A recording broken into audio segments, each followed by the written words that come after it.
Halo teman-teman sejawat, sambat datang di pemaparan materi kita kali ini. Hari ini kita bakal ngebedah abis-abisan bab 5 dari literatur kita, yang fokus utamanya itu ke cerebellum alias otak kecil.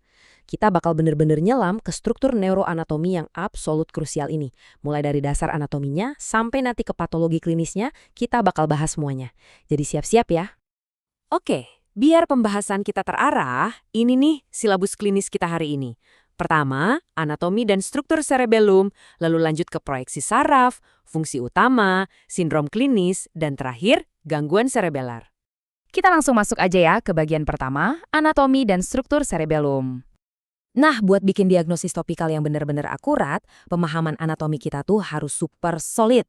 Cerebellum ini pada dasarnya adalah superkomputer koordinasi terhebat yang ada di kepala kita.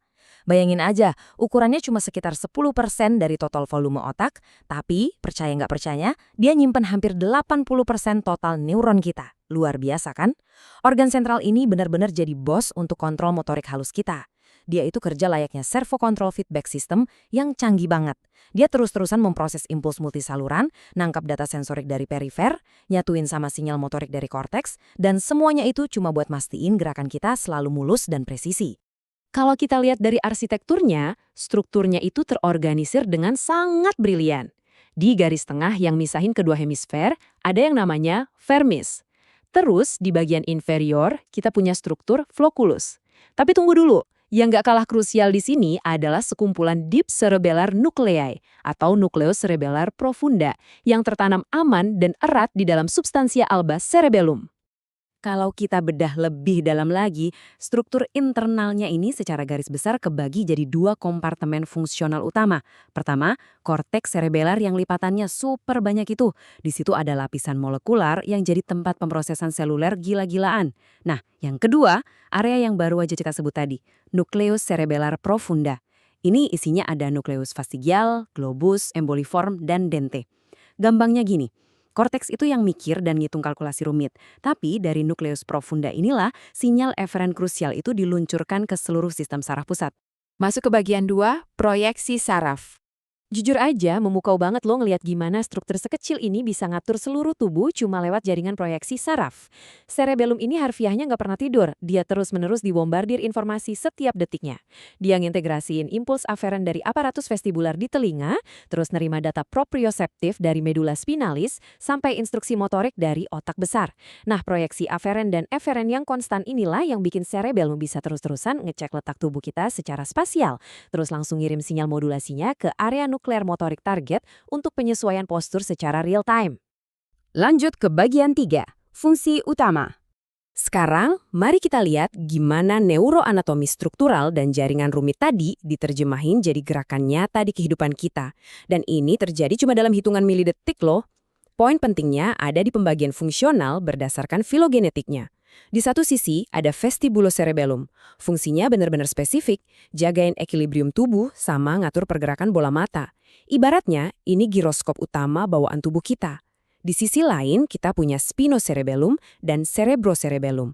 Nah, dua ini tugasnya jauh lebih luas. Mereka yang eksekusi kontrol motorik halus, merencanakan gerakan, dan mastiin tangan sama kaki kita sinkron tanpa ada asinergia sama sekali. Tapi, pernah kepikiran nggak? Apa yang bakal terjadi kalau sistem umpan balik yang super kompleks dan terkalibrasi ini gagal berfungsi? Disinilah teori di literatur kita ketemu sama realitas pahit di rumah sakit. Konsekuensi dari rusaknya lengkung umpan balik ini benar-benar drastik, teman-teman. Kita bahas di bagian 4, sindrom klinis. Pas kalian meriksa pasien dengan lesi vokal di cerebellum, ada beberapa temuan tanda klasik yang bakal langsung kelihatan jelas. Biasanya, pasien bakal ngalamin ataksia ekstremitas yang parah banget. Gerakan mereka bakal kerasa kasar, ngawur, dan salah perhitungan. Dan perhatiin aspek lokalisasinya ya, ini penting banget. Beda sama lesi korteks motorik yang gejalanya nyilang, lesi cerebellar itu bermanifestasi secara ipsilateral. Jadi pasien bakal punya kecenderungan buat jatuh ke sisi lesi, dan gaya berjalan mereka juga bakal terus-terusan berdeviasi ke arah sisi yang rusak itu. Belum lagi, kalian hampir pasti bakal nemuin nystagmus kompleks akibat rusaknya regulasi jaras vestibulo-okular. Nah, ini ada sebuah clinical pearl yang wajib banget diingat pas kalian ngomongin prognosis ke pasien. Pemulihan motorik itu sangat bergantung sama lokasi pasti dari lesi tersebut. Kalau kerusakan, misalnya iskemik atau traumatik, cuma ngenain area superficial di korteks cerebellar, ya kita bisa bernapas lega karena fungsi itu seringkali bisa pulih memadai seiring waktu. Tapi, kalau kerusakannya meluas dan menghancurkan deep cerebellar nuclei, ini ibarat memutus rantai kendali utama. Sayangnya, kondisi itu bakal ninggalin defisit neurologis motorik yang menetap dan sembuhnya nggak akan pernah sempurna. Terakhir, bagian kelima gangguan cerebellar.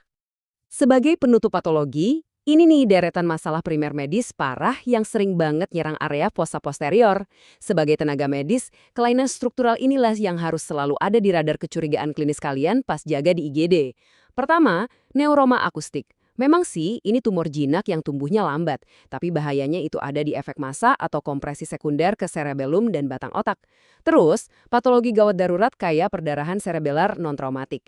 Ini sering dipicu oleh krisis hipertensi. Ada juga iskemia cerebellar gara-gara hipoperfusi arterial, contohnya kalau ada sumbatan di sirkulasi posterior.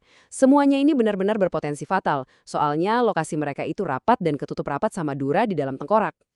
Buat nutup pemaparan ini, saya mau ngajak teman-teman sejawat buat sedikit refleksi klinis nih. Gimana ceritanya lesi yang sangat kecil, bersembunyi di satu struktur kranial yang mungil, bisa mendisrupsi seluruh sistem keseimbangan seorang manusia? Ini benar-benar ngegesin ke kita betapa raksasanya dampak fungsional cerebellum, terlepas dari ukuran anatomisnya yang kecil. Mempelajari cerebellum itu bukan cuma sekedar ngafalin jalur saraf, tapi soal memahami harmoni luar biasa dari tubuh manusia. Saya harap eksplorasi mendalam kita hari ini bisa bikin insting diagnostik kalian makin tajam ya. Terus asah ilmu kalian, dan sampai jumpa di pembahasan kasus medis seru kita selanjutnya.